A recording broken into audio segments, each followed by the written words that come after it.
Welcome to Telangana rising news.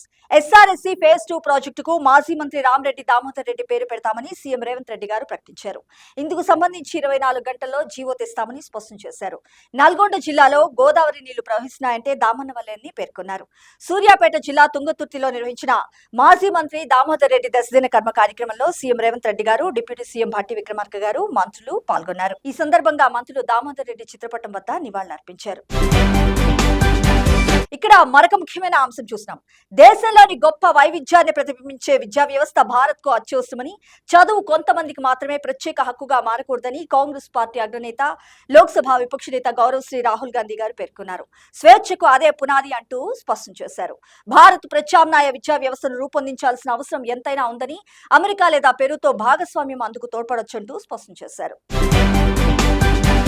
ఇక్కడ మరొక ముఖ్యమైన అంశం చూసినాం. బీజేపీ పూర్తిగా బీసీ వ్యతిరేక పార్టీ అని PCC chief MLC Mahesh Kumar Goud గారు స్పష్టం చేశారు. ఆ పార్టీకి నేడు బీఆర్ఎస్ కూడా తోడైందని నిప్పులు చెరిగారు. బీసీ బిల్లులు గవర్నర్ దగ్గర పెండింగ్ లో ఉన్నాయి. వాటి గురించి ప్రధాని దగ్గరకు వెళ్లి బీజేపీ నాయకులు ఎందుకు అడగడం లేదంటూ ఈ సందర్భంగా పీసీసీ చీఫ్ నిలదీశారు. గవర్నర్ దగ్గర బిల్లులు పెండింగ్ లో పెట్టుకుని బీజేపీ నేతలు మాపై నిందలు వేస్తున్నారు. బీసీ సంఘాలు బంద్ కు పిలుపునిస్తే మద్దతు ఇస్తున్నట్లు బీజేపీ నేతలు చెప్పారు. కానీ బీసీ సంఘాలు ధర్నా చేసినప్పుడు మాత్రం ఈటెల, బండి సంజయ్ ఎక్కడ దాక్కున్నారంటూ నిలదీశారు పీసీసీ చీఫ్. ఇక్కడ మరొక ముఖ్యమైన అంశం చూసినాం. కేంద్రంలోని బీజేపీ ప్రభుత్వ అవినీతిని బహిర్గతం చేస్తే వ్యక్తులు దాళ్లకు గురవుతున్నారని, సహచట్టం సాయంతో అక్రమ మైనింగ్ వ్యవహారాన్ని బహిర్గతం చేసిన భోపాల్ కు చెందిన పర్యావరణ కార్యకర్త సెహ్లా మసూద్ ను కాల్చి చంపారని పేర్కొన్నారు. సహచట్ట ఉద్యమకారుల రక్షణకు ఉద్దేశించిన చట్టాన్ని యూపీఏ ప్రభుత్వం పార్లమెంట్ లో ఆమోదించిన ఇప్పటి వరకు భాజపా సర్కార్ దాన్ని అమల్లోకి తీసుకురాలేదంటూ నిలదీశారు PCC chief MLC Mahesh Kumar Goud గారు.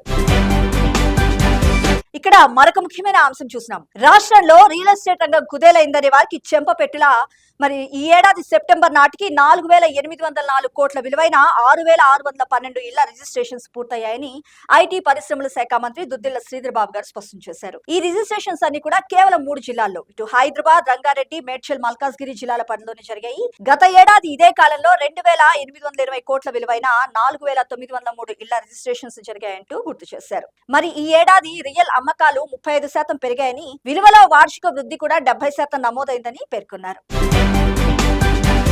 ఇక్కడ మరొక ముఖ్యమైన అంశం చూసినాం.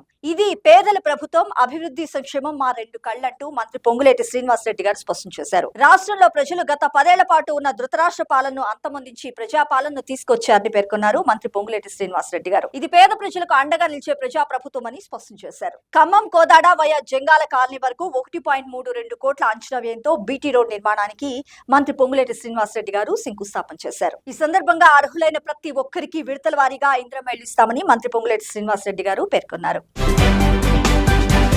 ఇక్కడ మరొక ముఖ్యమైన అంశం చూసినాం. నేడు బీసీ కోటాపై సుప్రీంలో పిటిషన్, హైకోర్టు ఇచ్చిన స్టేను సవాల్ చేయనున్న రాష్ట్ర ప్రభుత్వం. మరి ఇప్పటికే సీనియర్ అడ్వకేట్లు సింఘ్వి, దవేతో చర్చించారు సీఎం రేవంత్ రెడ్డి గారు. ఢిల్లీకి వెళ్లనున్నారు PCC chief MLC Mahesh Kumar Goud garu, మంత్రులు పొన్నం ప్రభాకర్ గారు, వాకిటి శ్రీహరి గారు. మరి స్థానిక ఎన్నికల్లో 42% బీసీ రిజర్వేషన్ల కోసం తెచ్చిన జీవో 9 పై హైకోర్టు ఇచ్చిన స్టేను సుప్రీంకోర్టులో సవాలు చేసేందుకు రాష్ట్ర ప్రభుత్వం సిద్ధమైంది.